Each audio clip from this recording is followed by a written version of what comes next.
battle that we're going to go against each other with the next few weeks in camp against the wide receivers. So they're ready to go. But those are the key ones as we go through, a couple on offense, a couple on defense. I feel great about the specialists, great about them. Like I said, they'll win us games. I believe that. It seems like you got a wealth of guys at defensive end, too. Yeah. How do you manage that rotation and who gets some of those roles, or do you convert guys to different positions? Well, we want to have 8 guys on the defensive line that play a lot. That's our goal. So we want to get to 2 deep. And if we can get to that point, we'll be very, very happy. If we get to 7, we'll be happy. That specifically the defensive end spot, Justice and Teeper are the starters right now. And Justice has earned that spot. He earned it through spring. He earned it through work ethic. He earned it through summer. And, the other 2 guys are going to step up and play in that spot is going to be, again, a battle in camp to see who takes those other 2 spots.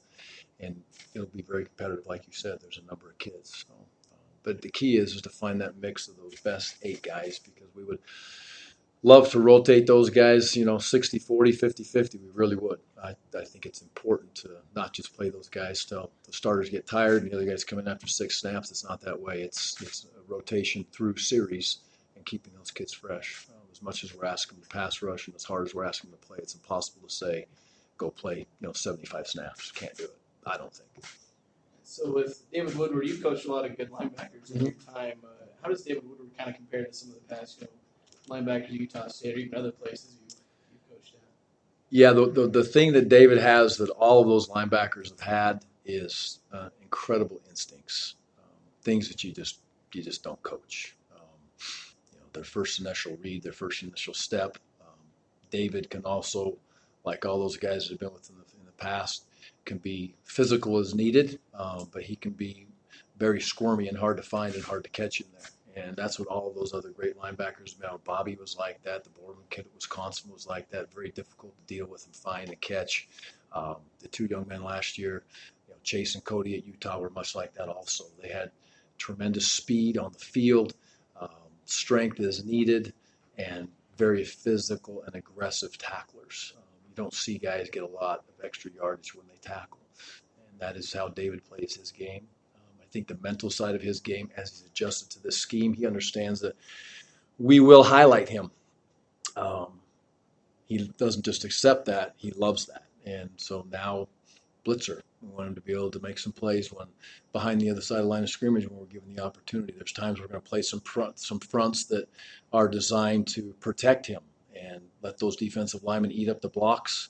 And I never coached a defensive lineman to say, hey, you're block eaters right now. I never will. But at times we do put them in a position to keep David clean and let him run and not necessarily assign him a gap. And so he's a special linebacker when you start doing those type of things in a defensive scheme.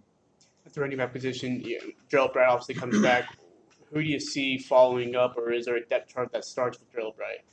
Yeah, Gerald's a starter, without a doubt, well-deserved. And if you see him right now, he's put on weight. That was a goal of his to get a little bigger, get a little stronger. He feels great. He's such a threat receiving also. Let's not forget he was a receiver at some point, so he has tremendous hands. He's worked on his deficiencies as far as learning how to block in his position of what he's doing. We don't ask him to be a killer in blocking. We're not going to take on a 240-pound linebacker and stone him on the line of scrimmage when he has a 6-yard run at us. But he's worked very hard at developing the techniques and the fundamentals with Coach Collins to become a good blocker, and that's something he'll continue to work on. Through the depth at that position, Enoch has done a great job. Enoch came in as a mid-year transfer, high school kid, just fish out of water a little bit at the beginning, right? Everything was coming real fast at him, drinking out of a fire hose, but he handled spring ball very well, handed the ball off to him a ton. I remember the one scrimmage we handed the ball off to him like 10 times in a row, and I don't think he could even walk anymore by the time he got done with the series. But, never batted an eye. I know his dad played for me a long time ago, so I know the toughness that he comes from in his family, so he's a tremendous fit for us. He's gained weight. He's got bigger, faster, stronger. He'll be in the mix, and he don't want to hear the word red shirt. That doesn't work in his mind, so he's ready to compete and go. Jalen Warren has been here all summer, done a nice job. He's lost the weight we've asked him to lose. We had a week off now, so I haven't seen him in a week, so I hope that Polynesian blood doesn't kick in too deep. Too much rice as he went home for the weekend. So I'm sure his dad handled that for him and didn't let that happen. So we get his weight where it is. We expect him to be a very talented running back. And then Riley, obviously, he's here for a reason. We brought all three of those transfers that we brought in, and Riley's here for the reason to come in and make us better at the running back position. He's trained extremely hard. He's done a nice job. He looks great. So, we want to get three. We'd love to have three. We believe that's when we're at our best as a staff. I think the kids all believe that and understand that that is best for them. And so, we got four right now that we're taking a long, hard look at and see, may the best three come out on top and get the reps. Okay, one more question. It seems like building a defense has changed so much over even the last couple of years. Do you and Coach Anna just build this defense to play against the spread, and maybe the one team is Air Force basically that doesn't run the spread? It's a great question. And we start with the spread. And we sit in meetings and talk about all the time. 20 years ago, 15 years ago, you sat back and you started with two backs in the backfield, quarterback under center, and an anchor tight end, right? And that's where you started. What we call 43 package, and you don't start there anymore. You start with the 11 personnel. You start with even the 4 wide sets, and you build your defense from there. Now we will package, and I think it's important for us to package. We don't have great depth at the corner position. We're okay, but we don't have great depth, so it's important that we put the defensive schemes at times to allow the kids to not practice with 3 and 4 corners on the field at a time. So we'll have probably 3 packages that we've got planned right now to play with, and then obviously the Air Force package is one of its own. So, but I suspect we'll get into some bigger personnel groupings at Colorado State. I suspect that at Wyoming.